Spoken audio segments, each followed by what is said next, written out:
ಎರಡನೇ ಸಿನಿಮಾ ನಾನು ಯುವ ಜೊತೆ ಮಾಡಬೇಕು ಅಂತ ಅಂದ್ಕೊಂಡಿದ್ದೆ. Got lucky. ಒಳ್ಳೆ ಟೀಮ್, ಚರಣ್ ಇರ್ಬೋದು, Satya Hegde sir, the heroines, of course Masti the writer, fantastic writer. Rohit ಅವ್ರ ಕಥೆನೂ ತುಂಬ ಚೆನ್ನಾಗಿ ಬಂದಿದೆ, ಎಲ್ಲ ಎಲಿಮೆಂಟ್ಸ್ ಇದೆ, content versus commercial. So happy to be a part of it. First of all thank you so much for coming. ನಾನು ಲಾಸ್ಟ್ ಟೈಮ್ ಬಂಡಿ ಮಾತಾಡೋಂಗೆ ಬಂದಾಗ ಲಾಂಗ್ ಟೈಮ್ ಆಗೋ ಅಲ್ಲಿ ಪೋಸ್ಟರ್ಸ್ ಎಲ್ಲ ನೋಡಿ ನಾನು ನೆಕ್ಸ್ಟ್ ಯಾವಾಗ ಬರ್ತೀನಿ ಮೂವಿಗೆ ಅಂತ ಅಂದ್ಕೊಂಡಿದ್ದೆ. So the next time I'm coming. I am really happy and grateful. I am very happy but also a little tense. ತುಂಬ ಚೆನ್ನಾಗಿದ್ರು. And I am really happy about working with Yuva, Ashwini ma'am, Jayanna sir and Karthik. Thank you. ಎಲ್ರಿಗೂ ಒಂದು ಜಾಲಿ.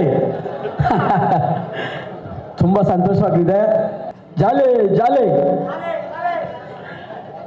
ನಮಗೆ ಇಷ್ಟೊಂದು ದೊಡ್ಡ ಸಂಸ್ಥೆಯಲ್ಲಿ chance ಕೊಟ್ಟಿರೋದಕ್ಕೆ ತುಂಬ ಸಂತೋಷ ಆಗ್ತಾ ಇದೆ. ಯಾಕಂದರೆ ನಾನು ಫಸ್ಟ್ ಪಿಕ್ಚರೇ ಟಗರು, ಎರಡನೇದು ಅಪ್ಪು ಸರ್ ಜೊತೆಲಿ ಮಾಡಬೇಕಾಯ್ತು, ಮಿಸ್ ಆಯಿತು. ಮೂರನೇದು ರಾಘಣ್ಣ ಜೊತೆಲಿ ಆಗಲಿಲ್ಲ, ಅವ್ರ ಮಗ ಯುವರಾಜ್ ಜೊತೆಲಿ ಮಾಡ್ತಾಯಿದ್ದೀನಿ. ಇವು 3 ಪಿಕ್ಚರ್ ಮಾಡಿದ್ದು ನನಗೆ ರಾಜಣ್ಣ ಜೊತೆಲೇ ಮಾಡ್ದಂಗೆ ಒಂದು ಖುಷಿ. ರಾಜಣ್ಣ ಜೊತೆಲೇ ಮಾಡ್ದಂಗೆ ಖುಷಿ. ಈ ಜಾಲಿ ಜಾಲಿ ಒಂದು ಪದ ವಿಜಯ್ ಸಾರು ಹಾಗೂ ಮಾಸಿ ಸಾರ್ಗೆ ನಾನು ತುಂಬ ದೊಡ್ಡ ಮಟ್ಟದಲ್ಲಿ ಥ್ಯಾಂಕ್ಸ್ ಹೇಳಬೇಕು. ಎಲ್ರಿಗೂ ನಮಸ್ಕಾರ. ಮೊದಲನೇದಾಗಿ ನಿಮ್ಮೆಲ್ಲರೂ ಆಶೀರ್ವಾದ ಎಕ್ಕ ಚಿತ್ರ ಹಾಗೂ ಇಡೀ ಚಿತ್ರತಂಡದ ಮೇಲೆ ಇರಲಿ ಅಂತ ನಾನು ಕೇಳ್ಕೊತೀನಿ. 3 ದೊಡ್ಡ ಪ್ರೊಡಕ್ಷನ್ ಹೌಸು ಒಟ್ಟಿಗೆ ಸೇರ್ತಿರೋದು ಕನ್ನಡ ಇಂಡಸ್ಟ್ರಿಗೆ ಹೊಸ್ತು ಅಂತಲ್ಲ, ಬಟ್ ಇತ್ತೀಚಿನ ದಿನಗಳಲ್ಲಿ ಹೊಸದು ಅಂತ ನಾನು ಹೇಳೋಕ್ಕೆ ಇಷ್ಟಪಡ್ತೀನಿ. ಆ್ಯಂಡ್ ಇದೇ ಥರ ಬೆಳವಣಿಗೆ ಇನ್ನು ಮುಂದೆ ಆಗಲಿ. ಇದು ಮುಂದೆ ತುಂಬ ಹೊಸ ಕೊಲಾಬ್ರೇಷನ್ಸ್ಗೆ ಒಂದು ಅವಕಾಶ ಕೊಡಲಿ ಅಂತ ಆಸೆ ಪಡ್ತೀನಿ. ಏನಂದರೆ ಇಂಡಸ್ಟ್ರಿ ಅಂದಮೇಲೆ ಎಲ್ಲರೂ ಒಟ್ಟಿಗೆ ಇರಬೇಕು. ನಾವು ಜೊತೆಗೆ ಸೇರ್ಕೊಂಡು ಸಿನಿಮಾ ಮಾಡಿದಾಗ ಆ ಸಿನಿಮಾಗಿರೋ ತಾಕತ್ತು, ಶಕ್ತಿ ಇನ್ನೂ ದೊಡ್ಡ ಮಟ್ಟಕ್ಕೆ ಬೆಳೆಯುತ್ತೆ ಅನ್ನೋ ನಂದು ಆಸೆ ಹಾಗೂ ಆಕಾಂಕ್ಷೆ.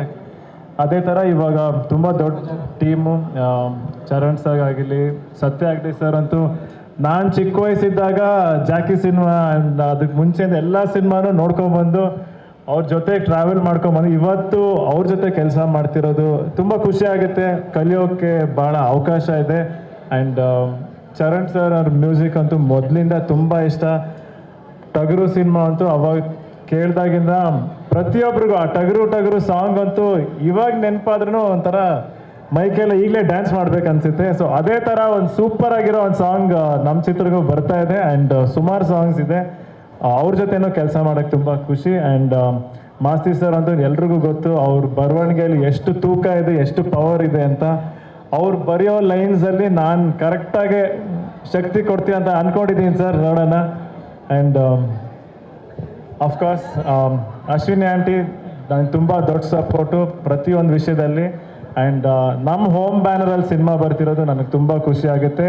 ಜೊತೆಗೆ ಜಯಣ್ಣ ಕಂಬೈನ್ಸ್ ಆ್ಯಂಡ್ KRG ಒಟ್ಟಿಗೆ ಸೇರ್ತೆ ಅಂದರೆ ಎಲ್ಲರೂ ನಮ್ಮ ಮನೆಯವ್ರ ಥರನೇ ಒಂದೇ ಬಿಲ್ಡಿಂಗಲ್ಲಿ ಇರೋದು. ಇನ್ಫ್ಯಾಕ್ಟ್ ಸೊ ಒಂದೇ ಬಿಲ್ಡಿಂಗಲ್ಲಿ ಸುಮಾರು ವರ್ಷ ಒಟ್ಟಿಗೆ ಇದ್ದು ಪ್ರತಿಯೊಂದು ಪ್ರೊಡಕ್ಷನ್ ಹೌಸಲ್ಲೂ ಒಂದು ಸ್ಟ್ರೆಂತ್ ಅಂತ ನಾನು ಹೇಳೋಕ್ಕೆ ಇಷ್ಟಪಡ್ತೀನಿ. ಆ ಸ್ಟ್ರೆಂತ್ ಎಲ್ಲ ಇವತ್ತು ಒಟ್ಟಿಗೆ ಸೇರಿಸಿ ಒಂದು ಒಳ್ಳೆ ಸಿನಿಮಾ ಬರ್ತಿದೆ ಅನ್ನೋದು ನಮಗೆಲ್ಲರೂ ನಂಬಿಕೆ. ನೀವೆಲ್ಲರೂ ಇಷ್ಟಪಡ್ತೀರಾ ಎಕ್ಕ ಸಿನಿಮಾನ ಅನ್ನೋದು ನಾನು ನಂಬಿದ್ದೀನಿ. ನಿಮ್ಮೆಲ್ಲರೂ ಆಶೀರ್ವಾದ ಯಾವಾಗಲೂ ಇರಲಿ ಅಂತ ನಾನು ಕೇಳ್ಕೊತೀನಿ. ಆ್ಯಂಡ್ ನಮ್ಮ ರೋಹಿತ್ ಸರ್ ಬಗ್ಗೆ ಹೇಳಬೇಕು ಅಂದರೆ ಅಫ್ಕೋರ್ಸ್ ಫಸ್ಟ್ ರತ್ನನ್ ಪ್ರಪಂಚ ನನಗೆ ತುಂಬ ಇಷ್ಟ ಆಗಿದ್ದು ಸಿನಿಮಾ. ಆ್ಯಂಡ್ ಅವ್ರು ತೆಗಿಯೋ ಸ್ಟೈಲ್ ಆಗಲಿ, ಅವ್ರು ಸಿನಿಮಾ ಮಾಡೋ ಸ್ಟೈಲ್ ಆಗಲಿ ನನಗೆ ಭಾಳ ಇಷ್ಟ. ಆ್ಯಂಡ್ ಈ ಫಿಲಿಮಲ್ಲಿ ಇನ್ಫ್ಯಾಕ್ಟ್ ತುಂಬ ಚೆನ್ನಾಗಿ ಬಂದಿದೆ ಕತೆ, ತುಂಬ ವೇರಿಯೇಷನ್ಸ್ ಇದೆ. ಇಷ್ಟು ಜನಗಳ ಜೊತೆ ನಾನು ಒಂದು ಸ್ಟೇಜ್ ಹಂಚ್ಕೋತೀನಿ ಅನ್ನೋದು ಬಹುಶಃ ನಮ್ಮ ಕನ್ಸು ಮನ್ಸಲ್ಲ ನೆನೆಸಿರಲ್ಲ ಎಲ್ಲ ಘಟಾನುಘಟಿಗಳು. ಸೊ ಎಲ್ರಿಗೂ ಥ್ಯಾಂಕ್ಸ್. ಈ ಸಿನಿಮಾನ ಒಂದು ಗಟ್ಟಿ ತಂಡ ಕಟ್ಕೊಂಡು ಶೂಟ್ ಮಾಡೋದಕ್ಕೆ ಹೊರಟಿದ್ದೀವಿ ಆ್ಯಂಡ್ ಪ್ರಿಪೇರ್ ಮಾಡೋದಕ್ಕೆ ಹೊರಟಿದ್ದೀವಿ. ಆ್ಯಂಡ್ ಅಣ್ಣ ಹೇಳ್ದಂಗೆ June 6th ರಿಲೀಸ್ಗೂ ಪ್ಲ್ಯಾನ್ ಮಾಡಿದ್ದೀವಿ. ಈಗಾಗಲೇ ಬ್ಯಾಕ್ವರ್ಡ್ಸ್ ವರ್ಕ್ ಮಾಡ್ತಾ ಇದ್ದೀವಿ, ಹಾಡುಗಳು ರೆಡಿ ಆಗಿದೆ, ಆಗಲೇ ಶೂಟಿಗೆ ರೆಡಿ ಆಗಿದ್ದೀವಿ. ಆ್ಯಂಡ್ ಯುವ ಅವರಲ್ಲಿ ಏನೋ ಒಂದು ಎನರ್ಜಿ ಇದೆ, ಆ ಎನರ್ಜಿನ ಚಾನಲೈಸ್ ಮಾಡುವಂಥ ಕೆಲಸ ಈ ಸಿನಿಮಾಲಿ ನಾವು ಮಾಡೋದಕ್ಕೆ ಪ್ರಯತ್ನ ಪಡ್ತಾ ಇದ್ದೀವಿ. ಅದಕ್ಕೆ ಇಷ್ಟು ಜನ ಸೇರಿದ್ದೀವಿ. ನಮ್ಮ ಮುಂದಿನ ಒಂದು ಪೀಳಿಗೆಯ ಸೂಪರ್ ಸ್ಟಾರ್ ಆಗಿ ನಾವೊಬ್ಬ ಯುವನಲ್ಲಿ ಕಾಣ್ಬೋದು ಅಂತ ನಾವು ನೋಡ್ತಾ ಇದ್ದೀವಿ. And Sampada she is a new face, ಹೊಸ ಇದು. ಆ್ಯಂಡ್ ಬೇರೆ ಸಿನಿಮಾಗಳು ಮಾಡಿದ್ದಾರೆ, ನಮ್ಮಲ್ಲಿ ಐ ಫೌಂಡ್ ತುಂಬ ಆ್ಯಪ್ಟಾಗಿ ಸೂಟ್ ಆಗ್ತಾರೆ ನಮ್ಮ ಪಾತ್ರಕ್ಕೆ ಅಂತ, ಹಾಗಾಗಿ ಅವ್ರು ಆ್ಯಕ್ಟ್ ಮಾಡ್ತಿದ್ದಾರೆ. ಆ್ಯಂಡ್ ನಾನು ಆಗಲೇ ಹೇಳ್ದಂಗೆ ಗಟ್ಟಿ ತಂಡ ಸತ್ಯ ಸರ್ರು, ಚರಣ್ ಅವರು, ಮಾಸ್ತಿ ಅವರು ಎಲ್ಲರೂ ಸೇರಿ, ದೀಪು ಸರ್ರು, ಆಮೇಲೆ ರಾಜನ್ ಅವರು, ಆರ್ಟ್ ಶಿವಕುಮಾರ್ ಮತ್ತು ಅಮರ್ ಇದ್ದಾರೆ. ನಾನು ಗುರು ಕತೆ ಕೇಳ್ತಾ ಇದ್ವಿ, ನಾನು ಯುವ ಕತೆ ಕೇಳ್ತಾ ಇದ್ವಿ, ಯಾವುದು ಸೆಟ್ ಆಗಿರಲಿಲ್ಲ. ಸರಿ, ಒಂದು ದಿವಸ ಕಾರ್ತಿಕ್ ಮತ್ತು ಯೋಗಿ ಬಂದು ಹೇಳಿದ್ರು, ಅಕ್ಕ ಒಂದು ಸ್ಟೋರಿ ಇದೆ, ಸುಮ್ಮನೆ ಕೇಳಿ, ರೋಹಿತ್ ಒಂದು ಸ್ಟೋರಿ ಮಾಡಿದ, ತುಂಬ ಚೆನ್ನಾಗಿತ್ತು. ಆಮೇಲೆ ಹಾಗೆ ಡಿಸ್ಕಷನ್ ಮಾಡಿದ್ವಿ. ಜಯಣ್ಣ ಸರು ಕೇಳ್ತಾ ಇದ್ದ, 3 ಪ್ರೊಡಕ್ಷನ್ ಹೌಸು ಕೇಳಿದ್ವಿ. ನಾನು ಹೇಳಿದೆ, why don't we do it together ಅಂತ. ಸೊ ನಾನೇ ಡಿಸಿಷನ್ ತೊಗೊಂಡು ಅವರು ಓಕೆ ಅಂದರು. ಸೊ ಕತೆ ವಿಚಾರದಲ್ಲಿ ಎಷ್ಟು ಕಾಡಿದೆ ಸಿನಿಮಾ ಅಂತ? ಕಾಡಿದೆ ಅಂತಲ್ಲ, ಇಟ್ಸ್ ಒಳ್ಳೆ ಕಮರ್ಷಿಯಲ್ ಸಿನಿಮಾ ವಿತ್ ಕಾಂಟೆಂಟ್. ಕಥೆನೂ ಇದೆ, ಕಮರ್ಷಿಯಲ್ ಆಸ್ಪೆಕ್ಟು ಇದೆ. ಆ್ಯಂಡ್ ಗುರುಗೆ ಸೂಟ್ ಆಯ್ತು ಅಂತ ನನಗೆ, ಯುವಾಗ ಸೂಟ್ ಆಯ್ತು ಅಂತ ನನಗೆ ಅನಿಸ್ತು. ರೋಹಿತ್ದು ನೋಡಿದ್ರೆ ದಯವಿಟ್ಟು ಗಮನಿಸಿಲಿ, 4 ಕಿರುಚಿತ್ರಗಳು ಸೇರಿ ಅಂದರೆ ಆಂಥಾಲಜಿ ಅಂತ ಇದ್ದಾರೆ, ಎಷ್ಟೋ ಪಾತ್ರಗಳು ನಿಮ್ಮಲ್ಲಿ ಉಳ್ಕೊಳ್ಳುತ್ತೆ. ಸೇಮ್ ರತ್ನನ್ ಪ್ರಪಂಚದಲ್ಲಿ ಇವತ್ತಿಗೂ ಧನಂಜಯ್ ಅವ್ರದ್ದಾಗಲಿ, ಉಮಾಶ್ರೀದು, ಪ್ರಮೋದು, ಶ್ರುತಿ ಮೇಡಮ್ದು, ಎಲ್ಲರದು ಎಲ್ಲ ಪಾತ್ರಗಳು ಇವತ್ತಿಗೂ ಮಾತಾಡ್ತಾರೆ. ಆಲ್ಮೋಸ್ಟ್ 4 years ಆಯಿತು ರತ್ನನ್ ಉತ್ತರಾಖಂಡಲ್ಲೂ ಕೂಡ ಅವ್ರು ಬರ್ತಿರೋ ಒಂದೊಂದು ಕ್ಯಾರೆಕ್ಟರ್ ಜರ್ನಿ ಇರುತ್ತಲ್ವ, ಅದು ಇಟ್ಸ್ ಆಲ್ವೇಸ್ ಅವರು ತುಂಬ ರಿಯಲ್ ಲೈಫ್ಗೆ ಹತ್ರದ್ದು, ನಮ್ಮಲ್ಲಿ ಸುತ್ತಮುತ್ತ ನೋಡಿರೋ ಜನದ್ದು ಅಥವಾ ಕೇಳಿರೋ ವ್ಯಕ್ತಿಗಳ ಬಗ್ಗೆ ಕಥೆ ಇರುತ್ತೆ. ಇದರಲ್ಲೂ ಅದೇ ಥರದ್ದು ಒಪ್ಪನ್ ಜರ್ನಿ, ಎಕ್ಕ ಯುವ ಹೀರೋ ಯುವ ಅನ್ನೋದು ಎಕ್ಕ ಏನಕ್ಕಾದ ಅವನ ಜರ್ನಿ. ಜಯಣ್ಣ ಅವ್ರು ಹೇಳ್ದಂಗೆ ಕಾಶ್ಮೀರಿಂದ ಸಿನಿಮಾದಲ್ಲಿ ಸ್ಟಾರ್ಟ್ ಆದರು, ಏನಕ್ಕೆ ಅಲ್ಲೇ ಎಂಡ್ ಆಗುತ್ತೆ. ಆ್ಯಂಡ್ ವೈಡ್ ರೇಂಜ್ ಆಫ್ ಊರಲ್ಲಿ ಶೂಟಿಂಗ್ ಮಾಡಬೇಕಾಗಿರೋ ಪಿಕ್ಚರು. ಎಲ್ಲರೂ ಕೈ ಜೋಡಿಸಿದ್ರೆ ಒಂದೇನೋ ಅಂದರೆ ಇವಾಗ ತುಂಬ ಅತಿರೇಕ ಅನ್ನಿಸ್ಬೋದು. ಈಗ ರಾಮ ಮಂದಿರ ಕಟ್ಟಬೇಕು ಅಂದರೆ ಎಲ್ಲರೂ ಕೈ ಜೋಡಿಸೋದ್ವಲ್ಲ, ಆ ರೀತಿ ಏನೋ ಒಂದು ಆಗಬೇಕಲ್ವ ನಮ್ಮ ಇಂಡಸ್ಟ್ರಿಲಿ, ಮುಂದಿನ ಪೀಳಿಗೆಗೆ ಏನೋ ಆಗಬೇಕಿತ್ತಲ್ವ. ಸೊ ಅವರೊಬ್ಬರನ್ನ ಪ್ರಾಬಬ್ಲಿ ನಾವು we are all celebrating it. Appu ಸರ್ನ ಸೆಲೆಬ್ರೇಟ್ ಮಾಡ್ದಂಗೆ ನಾವು ಇವ್ರನ್ನೂ ಸೆಲೆಬ್ರೇಟ್ ಮಾಡಬೇಕು ಅನ್ನೋ ಇದರಲ್ಲೇ ಇರೋದು. ಅತಿರೇಕದ ಮಾತಲ್ಲ, ಆ್ಯಕ್ಚುಲಿ ನಮ್ಮ ಮನಸ್ಸಿಂದ ಬಂದಿರೋದು. ಬಟ್ ಕಷ್ಟನೋ ಸುಖನೋ ಒಬ್ಬನೇ ಅನುಭವಿಸೋದು ಬದಲು ಎಲ್ಲರೂ ಒಟ್ಟಿಗೆ ಸೇರಿದ್ರೆ ಅದು ಚೆನ್ನಾಗಿರುತ್ತೆ ಅಂತ ಅಷ್ಟೆ. ಡಿರೆಕ್ಟರ್ಗೆ ಇಲ್ಲಿ ಎಕ್ಕ ಅಂತ ಟೈಟಲ್ ಅನೌನ್ಸ್ ಆದಾಗಲೇ ಅಪ್ಪು ಸರನ್ನು ಎಲ್ಲರೂ ಆ್ಯಕ್ಚುಲಿ ಟೈಟಲ್ ಹುಟ್ಟಿರೋದೇ ಜಾಕಿ, ವರ್ಕಿಂಗ್ ಟೈಟಲ್ ಎಕ್ಕ ಅಂತ ಇತ್ತು ಅಂತ ಬಹುಶಃ ಎಲ್ರಿಗೂ ಗೊತ್ತಿದೆ. So we wanted to carry that forward. ಒಂದು ಬೀಯಿಂಗ್ ತುಂಬ ಕ್ಲಿಯರಾಗಿ ಹೇಳಬೇಕು ಅಂದರೆ. ಇನ್ನೊಂದೇನು ಅಂತಂದರೆ ಬಹುಶಃ ಅದೇನೋ ಕೂಡು ಬರುತ್ತೆ ಅಂತಾರಲ್ಲ, ಆ ಥರ ಎಕ್ಕ ರಾಜ. ನಾವು ಕತೆ ಕೇಳಬೇಕಾದ್ರೆ ಎಲ್ರಿಗೂ ಫಸ್ಟ್ ಹಾಡು ತಲೆಗೆ ಬಂದಿದೆ ಎಕ್ಕ ರಾಜಾರಾಣಿ. ಸೊ ಎಕ್ಕ ರಾಜಾರಾಣಿ ಅಂತೀರೋಣ ಅಂದ್ಕೊಂಡ್ವಿ. ಅದಾದಮೇಲೆ ಇಲ್ಲ, ಎಕ್ಕ ವಾಸ್ ದಿ ವರ್ಕಿಂಗ್ ಟೈಟಲ್ ಜಾಕಿದು, ಅದನ್ನೇ ಕ್ಯಾರಿ ಫಾರ್ವರ್ಡ್ ಮಾಡೋಣ ಅಂತ ಆ ಟೈಟಲ್ ಬಂತು. ಆ್ಯಂಡ್ ಇನ್ನು ಅಪ್ಪು ಸರ್ ಬರ್ತಾರ ಸಿನಿಮಾದಲ್ಲಿ ಮ್ಯಾಜಿಕ್ ಇರುತ್ತಾ ಅನ್ನೋದು ನೀವು ಸಿನಿಮಾ ನೋಡಬೇಕು. ಯುವ ಇದಾರಲ್ಲ ಅಪ್ಪು ಸರ್, ಏಕ ಅಂತೂ ಪಕ್ಕಾ ಮಾಸೆ, 100% ಮಾಸೆ. ನೀವು ಆಲ್ರೆಡಿ ಪೋಸ್ಟರಲ್ಲಿ ನೋಡಿರ್ತೀರ, ಪಕ್ಕಾ ಮಾಸು. ಬಟ್ ತುಂಬ ಇಮೋಷನ್ಸ್ ತುಂಬ ಸ್ಟ್ರಾಂಗ್ ಆಗಿದೆ ಸಿನಿಮಾಲಿ. ಬೇಸಿಕ್ಲಿ ಏನಂದರೆ ಪರಿಸ್ಥಿತಿ ಒಬ್ಬ ಮನುಷ್ಯನ ಹೇಗೆ ಬದಲಾಯಿಸ್ಬೋದು ಅಥವಾ ಹೇಗೆ ಬಿಹೇವ್ ಮಾಡಿಸುತ್ತೆ ಅನ್ನೋದು ಅಲ್ಲಿಂದ ಮಾಸ್ ಹುಟ್ಕೊಂಬರುತ್ತೆ. ಸೊ ಅದೇ ಮೇನ್ ಈ ಸಿನಿಮಾದು. ಈ ಪ್ರಕೃತಿ ವಿಕೋಪಗಳು ಅವು ಇವು ಆದಾಗ ಏನು ಮಾಡೋಕ್ಕಾಗಲ್ಲ, ಅನೌನ್ಸ್ ಮಾಡಿ ಚಾನ್ಸಸ್ ಇರ್ತದೆ. ಏನು ಆಗೋದು ಬೇಡ, ಒಳ್ಳೇದಾಗಲಿ, ಆ ಡೇಟಿಗೆ ಮಾಡೇ ಮಾಡ್ತೀವಿ. ಕ್ಯಾರೆಕ್ಟರ್ ಮಾಸ್ ಇದೆ ಸಿನಿಮಾಲಿ, ತುಂಬ ಮಾಸ್ ಇದೆ, ನಾನು ಆಗಲೇ ಹೇಳಿದೆ. ಆ್ಯಂಡ್ ಜಾಸ್ತಿ ಏನು ಹೇಳ್ಬೋದು ಅಂದರೆ, ಅಫ್ಕೋರ್ಸ್ ನನ್ನ ಮೊದಲನೇ ಸಿನಿಮಾಗೂ ಈ ಸಿನಿಮಾಗೂ ಕ್ಯಾರೆಕ್ಟರಲ್ಲಿ ತುಂಬ ವ್ಯತ್ಯಾಸ ಇದೆ. ಆ ಕ್ಯಾರೆಕ್ಟರ್ ಸೈಲೆಂಟ್ ಇದ್ದರೆ ಈ ಕ್ಯಾರೆಕ್ಟರ್ ಸ್ವಲ್ಪ ವೈಲೆಂಟ್. ಆ್ಯಂಡ್ ಪ್ರಿಪ್ರೇಷನ್ ನಡೀತಾ ಇದೆ, ವರ್ಕ್ಶಾಪ್ಸ್ ನಡೀತಾ ಇದೆ, ಡೈಲಾಗ್ ರಿಹರ್ಸಲ್ಸ್ ನಡೀತಿದೆ, ಮುಹೂರ್ತ ಇಕ್ತಾನೆ ಆಗಿದೆ. ಆದಷ್ಟು ಬೇಗ ಶೂಟಿಂಗ್ ಕೂಡ ಹೋಗ್ತಾ ಇದೆ. ಭಾಷೆಗಳಲ್ಲಿ ಡಬ್ಬಾಗಿ ರಿಲೀಸ್ ಆಗುವಂಥದ್ದು ಆ ಥರ ಏನು ಇರುತ್ತೆ? ಸದ್ಯಕ್ಕಂತೂ ನಾವು ಕನ್ನಡದಲ್ಲೇ ಮಾಡೋಣ ಅಂತ ಅಂದ್ಕೊಂಡೆ. ಯಾಕೆಂದರೆ ಯೂಶ್ವಲ್ ಆಗಿ ಈಗ ಬಜೆಟ್ ಒಂದು 30 crores ಈ ರೀತಿ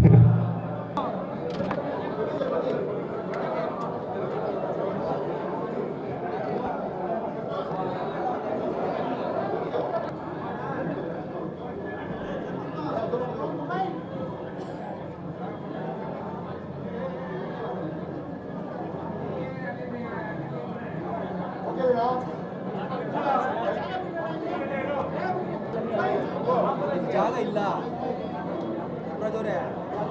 ಜಾಗ ಇಲ್ಲ.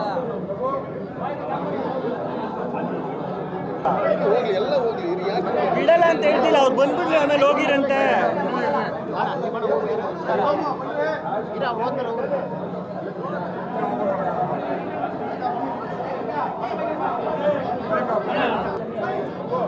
ಜಾಗ ಇಲ್ಲ ಜಾಗ ಇಲ್ಲ.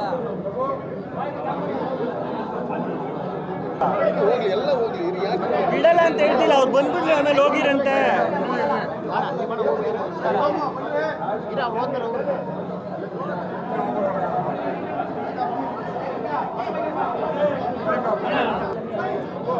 ಜಾಗ ಇಲ್ಲ ಜಾಗ ಇಲ್ಲ.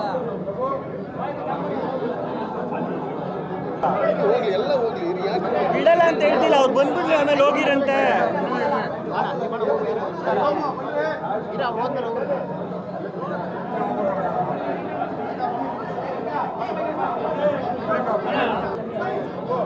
ಜಾಗ ಇಲ್ಲ ಜಾಗ ಇಲ್ಲ.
ಸ್ಕ್ರಿಪ್ಟ್ ಓದುವಾಗ ಜಯಣ್ಣ ಅವ್ರ ಕಡೆ ನೋಡಿದಾಗ ಸ್ವಲ್ಪ ಮಾಸ್ ಜಾಸ್ತಿ ಅನಿಸ್ತು. ಆಮೇಲೆ ಅಶ್ವಿನಿ ಮೇಡಮ್ ಕಡೆ ನೋಡಿದಾಗ ಫ್ಯಾಮ್ಲಿ. ಸೊ ಇದ್ರ ಮಧ್ಯೆ ಯೋಗಿ ಜಿರಾಜು ಕಾರ್ತಿಕ್ ಅವ್ರು ನೋಡಿದಾಗ ಇನ್ ಬಿಟ್ವೀನು. ಸೊ ಹಿಂಗೆ ಬ್ಯಾಲೆನ್ಸಿಂಗ್ ಮಾಡಿಕೊಂಡು ಮತ್ತು ಕತೆ ಅಷ್ಟು ವೇರಿಯೇಷನ್ಸ್ ತಗೋತಾ ಇದೆ. ಮತ್ತು ಸಾರ್ ಹೇಳ್ದಂಗೆ ಹ್ಯೂಮನ್ ವ್ಯಾಲ್ಯೂಸ್ ಅದು ಮೈನ್ ಇದು. ಸೊ ಅದ್ರ ಜೊತೆಗೆ ಬ್ಲೆಂಡ್ ಆಗುತ್ತೆ. ಬ್ಲಡ್ ಆಗಲಿ, ಯಾಕೆಂದರೆ ರಕ್ತ ಇದ್ದಾಗಲೇ ಕಣ್ಣೇ ಟಚ್ ಆಗೋದು. ಸೊ ಆ ಥರ. ಮಾಸ್ತಿ ಸರ್, ನಿಮಗೇನೆ ಪ್ರತಿ ಸಿನಿಮಾದ ಡೈಲಾಗ್ ಮಾಡಬೇಕಾದ್ರೂ ಒಂದಿಷ್ಟು ರಿಸರ್ಚ್ ಮಾಡ್ತೀರಾ ಅಂತ ನೀವೇ ಹೇಳಿದ್ದೀರಾ. ಈ ಎಕ್ಕಕ್ಕೆ ಯಾವ ಥರ ರಿಸರ್ಚ್ ಮಾಡ್ತಿದ್ದೀರಾ? ಯಾಕಂದರೆ ಮೂರು ಪ್ರೊಡಕ್ಷನ್ ಹೌಸ್ ಇದೆ. ಈ ಸಬ್ಜೆಕ್ಟ್ಗೆ ನಾನು ಸತ್ಯ ಸರ್ ಇಬ್ಬರು ರಿಸರ್ಚ್ ಮಾಡಲಿಲ್ಲ. ಏಕೆಂದರೆ ಲೊಕೇಶನ್ ನೋಡೋಕೆ ಹೋದಾಗ 2 ಡೇಸ್ಗೆ ಲೊಕೇಶನ್ ತೋರಿಸ್ಬಿಟ್ರಂತೆ. ಯಾಕಂದರೆ ನಾವು ಸೂರ್ಯ ಅವ್ರ ಜೊತೆ ಕೆಲಸ ಮಾಡಿರೋದ್ರಿಂದ ಸೊ ಆ ಥರದ ಲೊಕೇಶನ್ಸ್ ಎಲ್ಲ ಸಿಕ್ಬಿಡ್ತು. ಇನ್ನು ರಿಸರ್ಚ್ ಅಂತ ಬಂದಾಗ ಮಾಸ್ ಸಬ್ಜೆಕ್ಟ್ ಅಂತ ಹೇಳಿದಾಗ ಒಂದು ಸ್ವಲ್ಪ ಅನುಭವಗಳು, ಅಂದರೆ ಮೈನ್ ಆಡಿಯನ್ಸ್ ಪಲ್ಸ್ ಅವ್ರು ಏನು ಎಕ್ಸ್ಪೆಕ್ಟ್ ಮಾಡ್ತಾರೆ ಅದು. ಮತ್ತು 1 ವರ್ಷನೂ ಪದಕಿ ಸರ್ ತುಂಬ ಚೆನ್ನಾಗಿ ಬರ್ಕೊಟ್ಟಿದ್ರು. ಸೊ ಅದ್ರ ಮೇಲೊಂದು ಲೇಯರು ಚೆನ್ನಾಗಿರುತ್ತೆ. ಡೆಫಿನೆಟ್ಲಿ ತಂದೆ ತಾಯಿಗೆ ಏನಂದರೆ ಮಕ್ಳು ಏನು ಮಾಡಿದ್ರು ಸಂತೋಷನೇ. ಬಟ್ ಈ ಸಿನಿಮಾಗೆ ಏನು ಹೊಸದಂದರೆ ನಮ್ಮ ತಂದೆ ಕೂಡ ಪೂರ್ತಿ ಸ್ಕ್ರಿಪ್ಟಲ್ಲಿ ಇನ್ವಾಲ್ವ್ ಆಗಿದ್ದಾರೆ. ಆ್ಯಂಡ್ ಅವ್ರ ಅನುಭವ ಕೂಡ ಈ ಸ್ಕ್ರಿಪ್ಟಲ್ಲಿ ಬರ್ತಿರೋದು ನನಗೆ ತುಂಬ ಖುಷಿ ಆಗ್ತಿದೆ. ಇನ್ಫ್ಯಾಕ್ಟ್ ಸುಮಾರು ಪಾಯಿಂಟ್ಸ್, ಸುಮಾರು ಇಮೋಷ್ನಲ್ ಆಸ್ಪೆಕ್ಟ್ಸ್ನ, ಸುಮಾರು ಸೀನ್ಸ್ ಕೂಡ ಅವ್ರು ಸಜೆಸ್ಟ್ ಮಾಡಿದ್ರು. ಆ್ಯಂಡ್ ಆ ಕಾರಣದ ಸ್ಕ್ರಿಪ್ಟ್ ಸಖತ್ ಇಂಪ್ರೂವ್ ಆಗ್ತಿದೆ. ಆ್ಯಂಡ್ ಈ ಸಿನಿಮಾಲ್ ಪೂರ್ತಿ ಪ್ರತಿಯೊಂದು ನಾವು ಮೊದಲನೇ ದಿನದಿಂದ ಕತೆ ಕೇಳಿದಾಗಿಂದ ಇವತ್ತು ತನಕ ಪ್ರತಿ ಹೆಜ್ಜೆದಲ್ಲೂ ನಮ್ಮ ತಂದೆ ಅಂತೂ ನನ್ನ ಜೊತೆಗಿದ್ದೇ ಇದ್ದಾರೆ. ನಮ್ಮ ಅಮ್ಮ ಬಿಡಿ, ಅವರು ಇವಾಗ ಫುಲ್ ನನ್ನ ಮೈಕಟ್ಟೆಲ್ಲ ನೋಡ್ಬೇಕಂದ್ರೆ ಅದಕ್ಕೆಲ್ಲ ನಮ್ಮ ಅಮ್ಮನೇ ಕಾರಣ. ನನ್ನ ಊಟ ಕರೆಕ್ಟ್ ಟೈಮ್ ಏನಾಗಬೇಕು, ಪಾಪ ಬೇಡ ಅಂದ್ರೂ ಎಲ್ಲ ಅವರೇ ನೋಡ್ಕೊತಾರೆ. ಎಲ್ಲೇ ಇದ್ರೂ ಫಸ್ಟ್ ಅವ್ರು ಫೋನ್ ಮಾಡಿ ಕೇಳೋದೆ, ಮಗ ಊಟ ಮಾಡ್ದ ಅಂತ. ಸೊ ಅಮ್ಮ ಅಂದರೆ ನಿಮ್ಗೆಲ್ರಿಗೂ ಗೊತ್ತು, ಅದೇ ಥರನೇ ಸಪೋರ್ಟ್ ಅವ್ರದ್ದು ಯಾವಾಗಲೂ. Very challenging. So music different ಇದೆ ಅಂತ ಹೇಳಿದ್ರೆ ದಟ್ ಅದ್ರ ಮೇನ್ ರೆಸ್ಪಾನ್ಸಿಬಿಲಿಟಿ ಯಾವಾಗಲೂ ಡೈರೆಕ್ಟರ್ ಆಗಿರ್ತಾರೆ. ಸೊ ಅವ್ರ ದಿಕ್ಕಲ್ಲೇ ನಾವು ವರ್ಕ್ ಮಾಡ್ತಿರ್ತೀವಿ. ಸೊ ಇಲ್ಲಿ ನಾನು ರೋಹಿತ್ ಸರ್ ನನಗೆ ತುಂಬ ಇನ್ಪುಟ್ಸ್ ಕೊಡ್ತಾ ಇದ್ದಾರೆ. ತುಂಬ ಖುಷಿ ಆಗುತ್ತೆ ಸರ್ ಒಟ್ಟಿಗೆ ತುಂಬ ಸ್ಪೇಸ್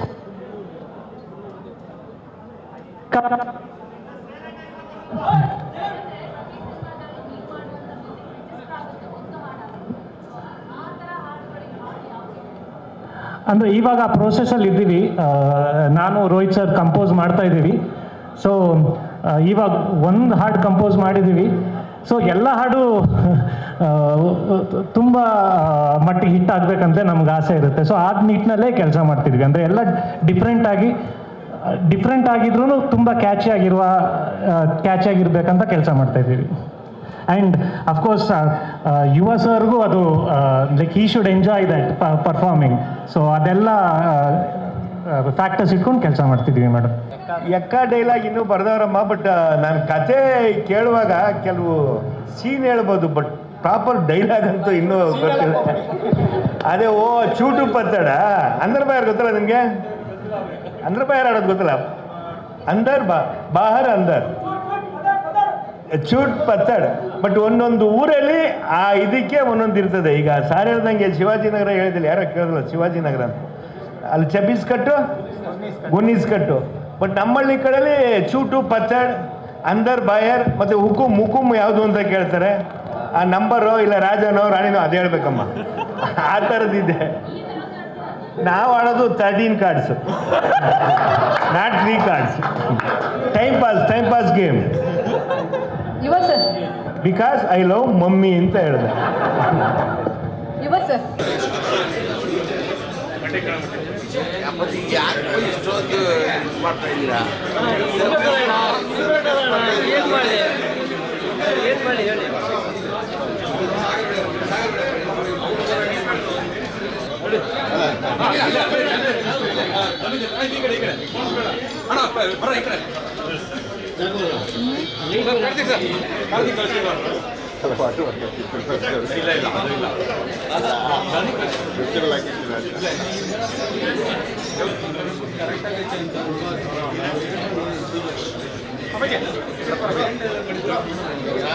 ಇವಾಗ ನೀನು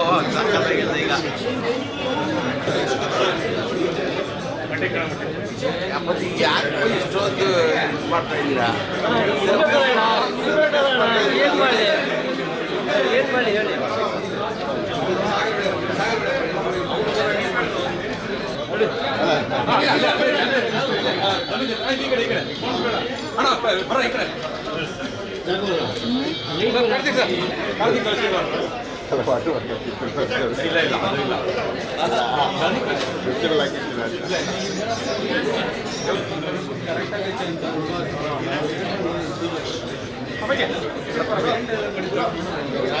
ಇವಾಗ ನೀನು ಸಾಕಾಗಿದೆ ಈಗ.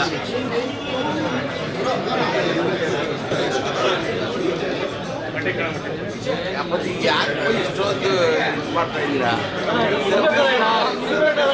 ಏನು ಮಾಡಿ ಹೇಳಿ.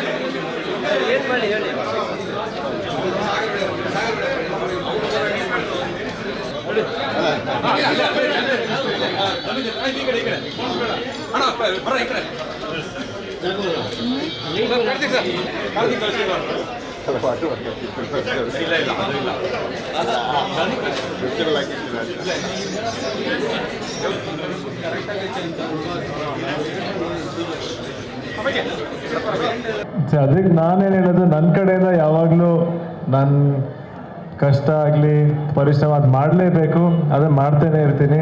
ಆ್ಯಂಡ್ ಪ್ರೀತಿಯಿಂದ ಅವ್ರು ಯಾವಾಗಲೂ ಪ್ರೀತಿಯಿಂದ ಸುಮಾರು ಹೆಸರನ್ನ ಕರಿತಾನೆ ಇರ್ತಾರೆ. ಒಂದೇನಂದರೆ ಅಫ್ಕೋರ್ಸ್ ಸುಮಾರು ಸತಿ ಹೇಳಿದ್ದೀನಿ, ನಮ್ಮ ಚಿಕ್ಕಪ್ಪನ ಜಾಗ ನಾನಾಗಲಿ ಯಾರು ತೊಗೊಳಕ್ಕಾಗಲ್ಲ. ಬಟ್ ಅವ್ರ ಪ್ರೀತಿಯಿಂದ ಕರೆಯೋದು ಭಾಳ ಸಂತೋಷ ಆಗುತ್ತೆ. ಆ್ಯಂಡ್ ಅವ್ರ ಪ್ರೀತಿ ಯಾವಾಗಲೂ ನನ್ನ ಮನಸ್ಸಲ್ಲಿ ಇಟ್ಕೊಂಡಿರ್ತೀನಿ.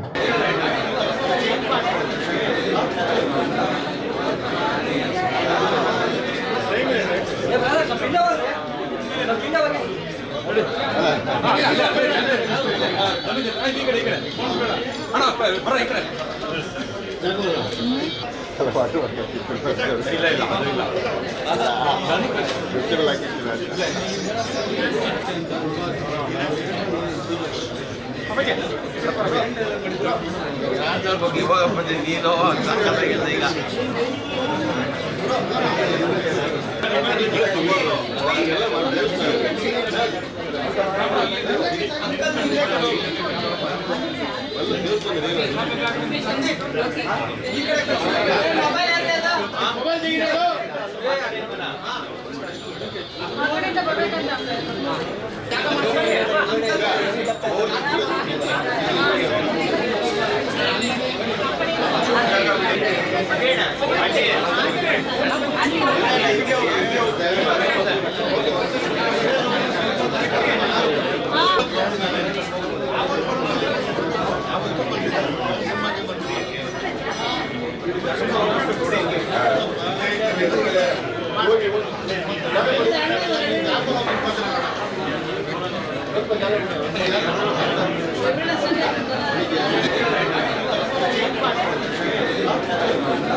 ತುಂಬ ಚೆನ್ನಾಗಿ ಇಷ್ಟ ಆಗಿತ್ತು ಸಿನಿಮಾ.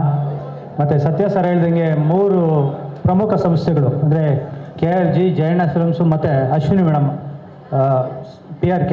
ಸೊ ಇವ್ರ ಅಡಿಯಲ್ಲಿ ಕೆಲಸ ಮಾಡ್ತಾ ಇರೋದು ತುಂಬಾ ಖುಷಿ ಕೊಡ್ತಾ ಇದೆ. ಮತ್ತು ಕತೆ ವಿಚಾರಕ್ಕೆ ಬಂದಾಗ ತುಂಬ ತಿರುವುಗಳು ಹೊಡೆದಿರುವಂಥ ಕತೆ. ಮತ್ತು ಯುವ ಸರ್ ಲಕ್ಕಿ, ಯಾಕಂದರೆ ಒಬ್ಬ ಆ್ಯಕ್ಟ್ರಾಗಿ ಈ ಥರದ್ದು ವರ್ಸಟ್ಯಾಲಿಟಿ ಇರುವಂಥ ಕತೆ ಸಿಕ್ಕಿರೋದು. ಮತ್ತು ಅವರು ಇನ್ನೂ ಚೆನ್ನಾಗಿ ಪೋರ್ಟ್ರೇಟ್ ಆಗುವಂಥ ಕತೆ. So thanks to Rohit Pathki sir, ಯಾಕೆಂದರೆ ತುಂಬ ಚೆನ್ನಾಗಿ ಬರ್ಕೊಂಡಿದ್ದಾರೆ ಮತ್ತು ಕಂಪ್ಲೀಟಾಗಿ ನನಗೆ ಬರೆದು ಕೊಟ್ಟಿದ್ದಾರೆ. ಸೊ ಅದರಲ್ಲಿ ಒಂದಷ್ಟು ಶೇಡ್ಸು ನಾವು ಬರೆದು ಕೊಡುವಂಥ ಕೆಲಸ ನಡೀತಿದೆ. ಮತ್ತು ವೇದಿಕೆ ಮೇಲೆ ಘಟಾನುಘಟಿಗಳಿದ್ದಾರೆ. ಸತ್ಯ ಸಾರು, ಚರಣ್ ಸಾರು ಮತ್ತು ರಾಜನ್ ಸಾರು, ತುಂಬ ಜನ ಟೆಕ್ನಿಷಿಯನ್ಸ್ ಜೊತೆ ಕೆಲಸ ಮಾಡ್ತಾ ಇರೋದು ನನಗೆ ತುಂಬ ಹೆಮ್ಮೆ ಅನಿಸುತ್ತೆ. ಅಣ್ಣ ಒಂದೇ ಒಂದು ನಿಮಿಷ, 2 ಸೆಕೆಂಡ್ ಶುರು ಮಾಡ್ತಾರೆ ಕಾರ್ತಿಕ್ ಅವರು.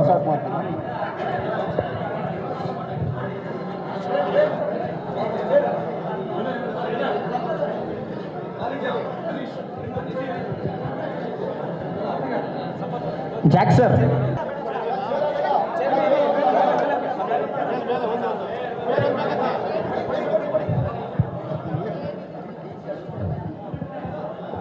ಆ ಫಿನಿಶಿಂಗ್ ಪಂಚು ಅದೇ ಇರಲಿ. ಯಾಕಂದರೆ 3 ಕರ್ನಾಟಕದ 3 ಪ್ರತಿಷ್ಠಿತ ನಿರ್ಮಾಣ ಸಂಸ್ಥೆಗಳು ಸೇರಿಕೊಂಡು ಒಂದು ಪವರ್ಫುಲ್ ಆದ ಕತೆ ಇಟ್ಕೊಂಡು ಸಿನಿಮಾ ಮಾಡ್ತಾ ಇರೋದು. ಅದರಲ್ಲಿ ನಾನು ಪಾರ್ಟ್ ಆಗಿರೋದಕ್ಕೆ ನನಗೆ ತುಂಬ ಖುಷಿ ಇದೆ. ಮತ್ತು ಇದೇ ಸಂದರ್ಭದಲ್ಲಿ ಥ್ಯಾಂಕ್ಸ್ ಹೇಳೋಕ್ಕೆ ಇಷ್ಟಪಡ್ತೀನಿ. ಈ ಜವಾಬ್ದಾರಿನ ನಾನು ಚೆನ್ನಾಗಿ ನಿರ್ವಹಿಸಿ ಉತ್ತಮವಾಗಿ ಕೆಲಸ ಮಾಡ್ತೀನಿ ಅಂತ ಭರವಸೆ ಕೊಟ್ಟು ನನ್ನ ಮಾತನ್ನು ಮುಗಿಸ್ತೀನಿ. Thank you. ಇದು ಒಂದು ದೊಡ್ಡ ಜವಾಬ್ದಾರಿ, ಯಾಕಂದರೆ ಇಂಥ ದೊಡ್ಡ ನಿರ್ಮಾಣ ಸಂಸ್ಥೆಗಳು ಒಟ್ಟಿಗೆ ಬಂದು ಈ ಒಂದು ಅವಕಾಶ ನಮಗೆ ಕೊಟ್ಟಾಗ ಆ್ಯಂಡ್ ಯುವ ಅವರು ನಡೆಸ್ತಾ ಇರುವಾಗ ಅಂದರೆ ತುಂಬ ದೊಡ್ಡ ಜವಾಬ್ದಾರಿ. ಸೊ ತುಂಬ ಒಳ್ಳೆ ಕೆಲಸ ಮಾಡಲಿಕ್ಕೆ ಇಷ್ಟಪಡ್ತೇನೆ. ಸೊ ಎಲ್ಲರಿಗೂ ಧನ್ಯವಾದಗಳು. Thank you Rohit sir, thank you for choosing me. ಅನ್ನೋ ಒಂದು ವಿಷ್ಣು ಸರ್ ಸಿನಿಮಾಲ್ಲೂ ವರ್ಕ್ ಮಾಡಿದ್ದಾರೆ, ತುಂಬ ವರ್ಕ್ ಮಾಡಿದ್ದಾರೆ. ಸೊ ಇದರಲ್ಲಿ we have found him very raw new, ನಮಗೋಸ್ಕರ ಬಂದಿದ್ದಾರೆ. Thank you. ಒಂದು ಒಳ್ಳೆಯ ಸಿನಿಮಾನ ಒಳ್ಳೆಯವ್ರ ಜೊತೆ ಸೇರಿ ಮಾಡ್ತಾ ಇದ್ದೀವಿ. ನಿಮ್ಮ ಆಶೀರ್ವಾದ ಇದೇ ಥರ ಯಾವಾಗಲೂ ನಮ್ಮ ಮೇಲೆ ಇರಲಿ. ನಮ್ಮ ಪಿಕ್ಚರ್ ಒಳ್ಳೆ ಪ್ರಮೋಷನ್ ಮಾಡಿಕೊಡಿ ದಯವಿಟ್ಟು, ಅಷ್ಟು ಕೇಳ್ಕೊತೀನಿ ನಿಮ್ಮನ್ನು. ಶೂಟಿಂಗ್ ಬಗ್ಗೆ ಕಾರ್ತಿಕ್ ಅವ್ರು ಹೇಳ್ತಾ ಇರೋ, ಸಿನಿಮಾ ಸ್ಟಾರ್ಟ್ ಆಗೋದು ಕಾಶ್ಮೀರದಲ್ಲಿ, ಎಂಡ್ ಆಗೋದು ಕಾಶ್ಮೀರದಲ್ಲೇ. ಬಟ್ ಈ ಮಧ್ಯೆ ಅಲ್ಲಿಂದ ಜರ್ನಿ ಬೆಂಗಳೂರಿಗೆ ಬರುತ್ತೆ, ಬೆಂಗಳೂರಿಂದ ಮೈಸೂರು ಹೋಗುತ್ತೆ, ಮೈಸೂರಿಂದ ಬಾಂಬೆ, ಕಲ್ಕತ್ತಾ, ಡೆಲ್ಲಿ ಫುಲ್ ರೌಂಡ್ ಆಗುತ್ತೆ. ಮತ್ತು ಇದ್ರ ಜೊತೆಲಿ ಸ್ವಲ್ಪ ಹಳ್ಳಿ ಪೋರ್ಷನ್ನು ಬರುತ್ತೆ. ಇನ್ನೂ ಹತ್ರ ಬೇಕಾ? ಹಳ್ಳಿ ಪೋರ್ಷನ್ನು ಬರುತ್ತೆ. ಮತ್ತು ಈ ಸಿನಿಮಾ ಕಾರ್ತಿಕ್ ಅವ್ರು ಹೇಳ್ದಂಗೆ ಸ್ಟಾರ್ಟ್ ಆದರೆ ಒಂದೇ ಶೆಡ್ಯೂಲ್ನಲ್ಲಿ ಸಿನಿಮಾ ಮುಗಿಸ್ತೀವಿ. ಜೊತೆಲಿ ಜೂನ್ 6ಕ್ಕೆ ಅನೌನ್ಸ್ ಮಾಡಿದ್ದೀವಿ. ರೀಸನ್ ಬಂದು ಇಷ್ಟೇ, ನಾವು ಬರೀ ಥಿಯೇಟ್ರಿಗೋಸ್ಕರ ಸಿನಿಮಾ ಮಾಡ್ತಾ ಇದ್ದೀವಿ, ಹಂಗನ್ಬಿಟ್ಟು ಬೇರೆದೇನು ಮಾರಲ್ಲ ಅಂತ ಅಲ್ಲ. ಬಟ್ ಇತ್ತೀಚಿನ ದಿನಗಳಲ್ಲಿ ನಿಮ್ಗೆ ಗೊತ್ತಾಗಿದೆ, ಟಿ ವಿ ಮತ್ತು ಡಿಜಿಟಲ್ ಬಂದ್ಬಿಟ್ಟು ಬಜೆಟ್ಗಳು ಜಾಸ್ತಿಯಾಗಿ ಸಿನಿಮಾ ರಿಲೀಸಾಗಿ ಹಿಟ್ಟಾದ್ರೂ ಅವರು ಬರ್ತಾ ಇಲ್ಲ. ಅದಕ್ಕೋಸ್ಕರ 3 ಕಂಪ್ನಿ ಸೇರಿ ಏನಕ್ಕೆ ಇದು ಮಾಡೋದು, ಬಿಗ್ ಬಜೆಟ್ ಸಿನಿಮಾನೇ, ಕಷ್ಟದಲ್ಲಿ ಸುಖದಲ್ಲಿ ಎರಡತ್ತಲೂ ಇರೋಣ.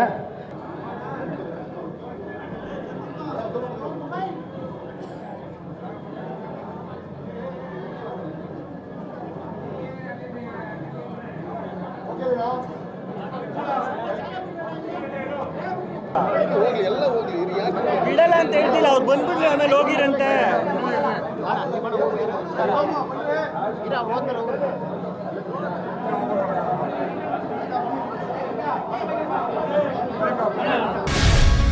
ಗ್ಯಾರಂಟಿ ನ್ಯೂಸ್, ಸುದ್ದಿ ಖಚಿತ, ನ್ಯಾಯ ನಿಶ್ಚಿತ.